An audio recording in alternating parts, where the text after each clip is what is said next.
बिस्मिल्लाहिर्रहमानिर्रहीम। अस्सलामु अलैकुम। सेंट्रल वज़ाइफ चैनल के मुअज़्ज़ज़ ख़वातीन व हज़रात, हर वो बीमारी या तकलीफ जो हद दर्जा से ज़्यादा हो जाए तो आप उस वक़्त अल्लाह रब्बुल इज़्ज़त के हुज़ूर में इन कुरानी अल्फाज के साथ दुआ करें जो अल्लाह रब्बुल इज़्ज़त ने कुरान पाक के अंदर हज़रत अय्यूब अलैहिस्सलाम की ज़बान से जारी फरमाए थे। तो अल्लाह इसकी बरकत से वो परेशानी और बीमारी को दूर फरमा देगा। हज़रत अय्यूब अलैहिस्सलाम ने अल्लाह के बड़े ही बुर्गज़िदा पैगंबरों में से एक पैगंबर है और आजमाइश जितनी हज़रत अय्यूब अलैहिस्सलाम पे आई है इतनी आजमाइश किसी और नबी पर नहीं आई। और इस शक्ल की आजमाइश जो आपको खास तौर पर ये अल्लाह की तरफ से आपकी आजमाइश के तौर पर मिली थी। आज दुनिया के अंदर जब किसी इंसान को परेशान होता है, तकलीफ आती है, बीमार या बीमारी हद दर्जा से ज्यादा हो जाती है तो बंदा अल्लाह से शिकवा करना शुरू कर देता है। अल्लाह रब्बुल इज़्ज़त के हुज़ूर ये सोचता है कि शायद मुझसे कोई गुनाह हुआ है, मैं तो नमाज भी पढ़ता हूँ, औरत भी समझती है कि मैं नमाज पढ़ती हूँ और दिन में फला काम भी करती हूँ दिन के। तो अब मर्द औरत जो है ये अपना ज़ौफ़े ईमान की वजह से अल्लाह रब्बुल इज़्ज़त से शिकवा करना शुरू कर देते हैं। तो याद रखें, अंबिया अलैहिस्सलातु वस्सलाम की जिंदगी हमारे लिए बल्कि पूरी कायनात के इंसानों के लिए मशअले राह है। अंबिया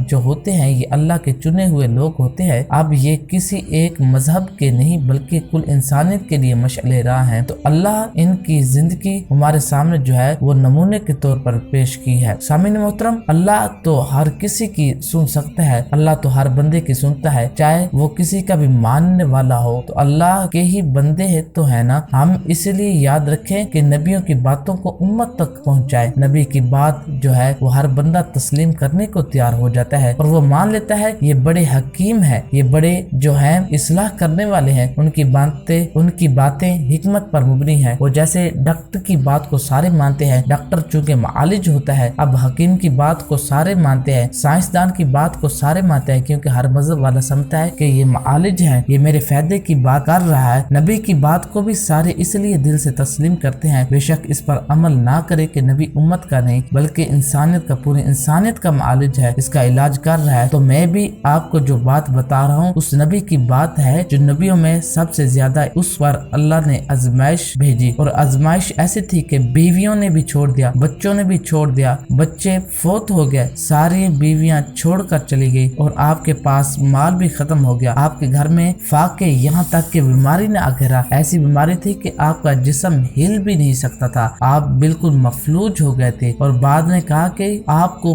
फोड़े निकल आए और ऐसे निशानात थे और ऐसी हालत होगी कि आप एक जगह से दूसरी जगह हिल भी नहीं सकते थे। तो अल्लाह रब्बुल इज़्ज़त ने इस आजमाइश के अंदर भी एक बीवी आपके साथ रही, आपकी खिदमत करती रही। आपकी आजमाइश में अक्सर लोग छोड़कर चले गए, अक्सर जो है लोग दूर हो गए और चढ़ते सूरज को सारे ही पूजते हैं। इसकी जो है असल चीज ये है कि इंसान परेशानी में जब जाता है तो फिर वो दिल टूट जाता है, जब तकलीफ में वो सब छोड़ जाते हैं। अब ये वजीफा 4 चीजों के लिए बहुत ही मुजरब है, वैसे तो सब चीजों के लिए है, मुजरब है, किसी के लिए भी पढ़ सकते हैं, लेकिन 4 चीजों का हमें इशारा जो कुरान और हदीस से मिलता है वो ये है कि पहला कि जब बच्चे आपको छोड़ जाए, जिसके बच्चे उसे घर से निकाल दें या छोड़ जाए या छोड़ के नाराज होके चले गए हों या बुरा समझ के छोड़ दिया हो। अक्सर औरतें रोती हुई ये कहती हैं कि मर्द रोते हुए ये कहते हैं कि बच्चों ने छोड़ दिया है या बीवी ने छोड़ दिया या खामंद ने छोड़ दिया। उस औरत और मर्द दोनों के लिए या माल उससे छिन गया है, जब्त हो गया है या किसी ने कब्जा कर लिया है या उससे जवाल या उस पर जवाल आ गया है, नुकसान हो गया है या बीमारी हद दर्जा से ज्यादा उस पर आ चुकी है, आजमाइश या उसको कैद मुकदमात या बीमारियां या अब या फाका भी उसने आ घेरा है,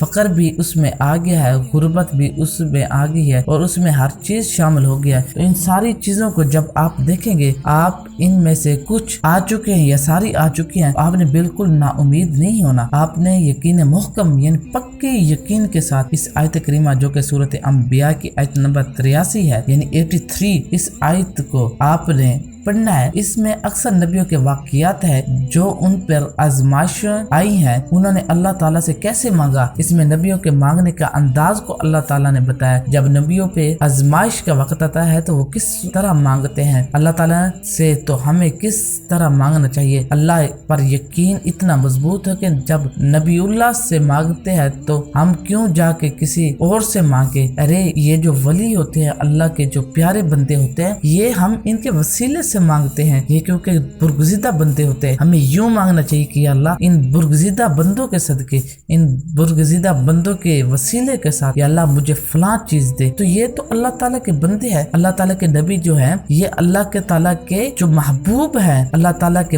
ان کے صدقے ہم ان کے وسیلے سے ہمیں مانگنا چاہیے۔ تو وظیفہ کی طرف چلتے ہیں کہ سورۃ انبیاء کی آیت نمبر 83 جو کہ میں پڑھ بھی دیتا ہوں، آپ سن لیں کہ ربی انی مسانی الضر وانت ارحم الراحمین، ربی انی مسانی الضر وانت ارحم الراحمین۔ اس کو آپ نے 70 مرتبہ پڑھنا ہے اور پھر دعا کرنی ہے۔ دعا کر سکتے ہیں اور کسی بھی وقت یہ پڑھ سکتے ہیں، تو انسان کی جو بھی پریشانیاں ہوگی وہ رفع ہو جائیں گی اور اس کو ان چاروں آزمائشوں سے نکال دیا جائے گا، اور اللہ رب العزت جو ہے اس انسان کو جو بھی تکلیف ہو، غربت سے، تنگ دستی سے اور لوگوں کے منہ موڑنے سے نکال کر اس کی فریاد رسی فرمائے گا۔ اور آپ نے اتنے پیارے انداز میں دعا کی، تو ملتے ہیں نئی ویڈیو میں، تب تک کے لیے اللہ حافظ۔